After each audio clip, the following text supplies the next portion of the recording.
So many times people say to me, well, I'd like to double my income in the next year. But then you look at their actions and they're not doing the things that are going to make that happen. And they'll turn right around and go, well, I can't afford that. Okay, guess what? Your wish is my command. As you are fussing about not having enough money, as you are talking to your friend about not having enough money, as you are feeling unhappy about not having enough money, you're actually activating within yourself or continuing the activation of a thought that is very different from the desire that you have launched. What it just comes down to is you just can't want more money and focus upon not enough. When I first understood The Secret, I was getting bills. Every day I'd get a bunch of bills in the mail. And I thought, how do I turn this around? The law of attraction states that what you focus on, you will get. So I got a bank statement. I whited out the total and I put a new total in there. I put exactly how much I wanted to see in the bank. So I thought, what if I just visualize checks coming in the mail? So I just visualize a bunch of checks coming in the mail. Within just 1 month, things started to change. And it is amazing. Today, I just get checks in the mail. I get a few bills, but I get more checks than bills. I grew up on you have to work hard for money, you have to work hard for money.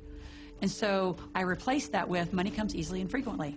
Now, in the beginning, it feels like a lie, right? There was a part of your brain that will say, oh, you liar, it's hard. So you have to know it's this little tennis match that will go on for a while. When it comes to creating wealth, wealth is a mindset. It's all about how you think. I'd say 80% of my coaching that I do one-on-one with folks is about their psychology and the way they think. And I know when people are listening, they say, oh, well, you can do it, I can't. Every person has the capability to change the way they're in a relationship and conversation with money.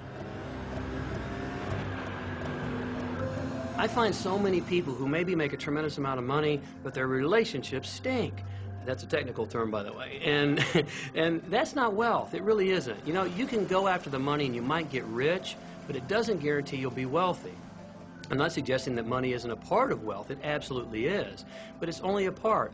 And then I meet a lot of people who are quote-unquote spiritual, but they're sick and broke all the time. That's not wealth either. Life is meant to be abundant in all areas. Many people in Western culture are striving for success. They want to have the home, they want their business to work, they want all of these things. But what I found in my research is that having those things certainly doesn't guarantee what we really want, which is happiness. And that's when all those outer things come. They don't come from going after them first to get happiness. It's backwards. You go for the sense of inner joy, of inner peace, of inner vision first, and then all the other things from the outside appear.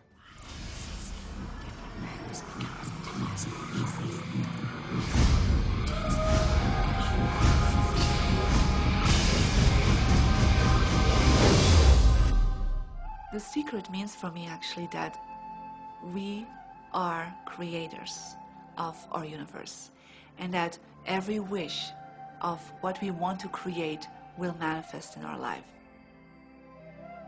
Therefore, it's very important what you wish, what your thoughts are, what your feelings are, because it will manifest.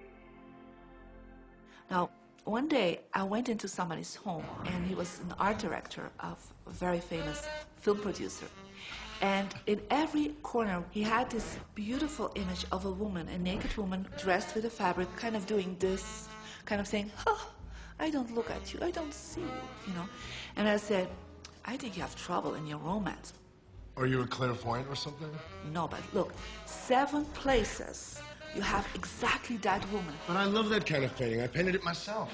That's even worse, I said, because you put all your creation and your creativity in it.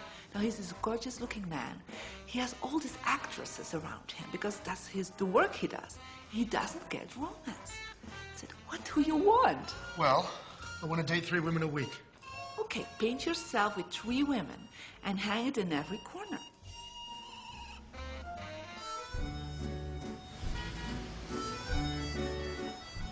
Six months later, I see him in Europe and said, how is your love life? Great. They just call me. They all want to date me. Because that's your wish. Now I have like 3 dates a week. They're fighting over me. Good on you. But I really want to stabilize a little bit. I want marriage, and I want romance.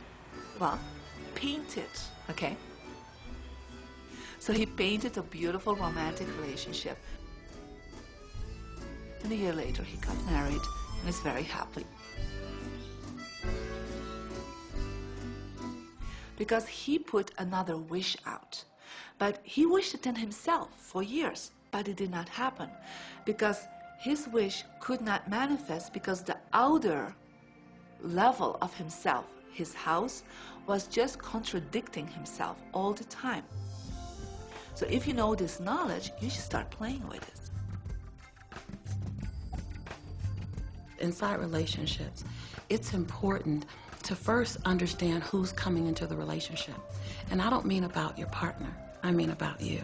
How can you ever expect anyone else to enjoy your company if you don't enjoy your own company? And so, again, the law of attraction, or the secret, is about bringing that into your life, and you've got to get really, really clear. Here's the question I would ask you to consider.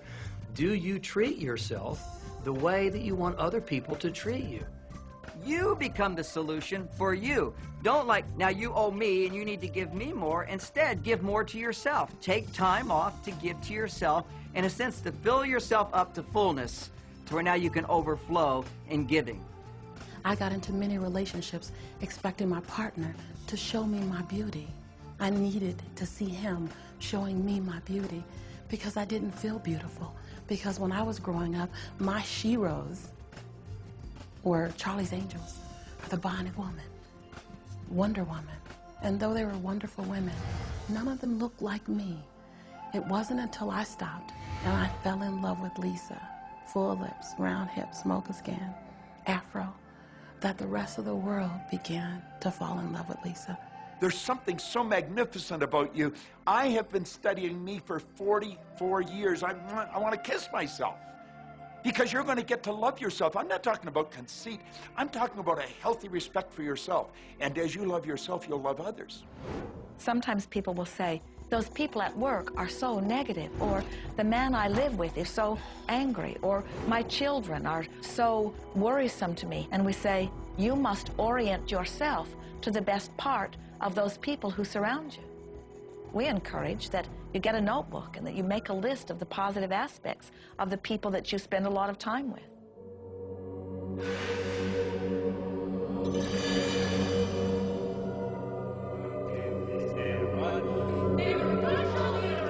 There could be someone that you have a terrible experience with, a terrible relationship with.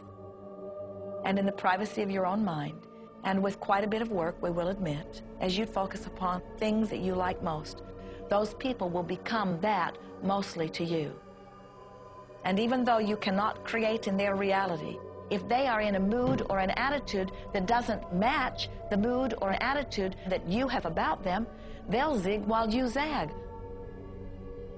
Law of attraction will not put you in the same space together. Your frequencies don't match up. If you knew your potential to feel good, you would ask no one to be different so that you can feel good. You would free yourself of all of that cumbersome impossibility of needing to control the world or control your mate or control your child. You are the only one who creates your reality. For no one else can think for you. No one else can do it. It is only you. Every bit of it you.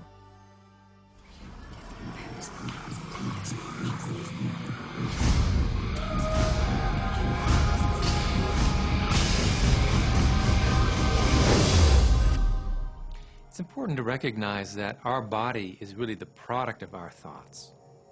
We're beginning to understand in medical science the degree to which the nature of thoughts and emotions actually determines the physical substance and structure and function of our bodies. We've known in the healing arts of a placebo effect. A placebo is something that supposedly has no impact and no effect on the body, like a sugar pill or something. You tell the patient that this is just as effective. And what happens is the placebo has the same effect, if not greater effect, than sometimes the medication is supposed to be designed for that effect. So they found out that the human mind is the biggest factor in the healing arts, more so than sometimes the medication. If somebody is in a situation where they're sick and they have an alternative to try to explore what is in their mind creating it versus using medicine, if it's an acute situation that could really bring death to them, then obviously the medicine is a wise thing to do while they explore what the mind is about.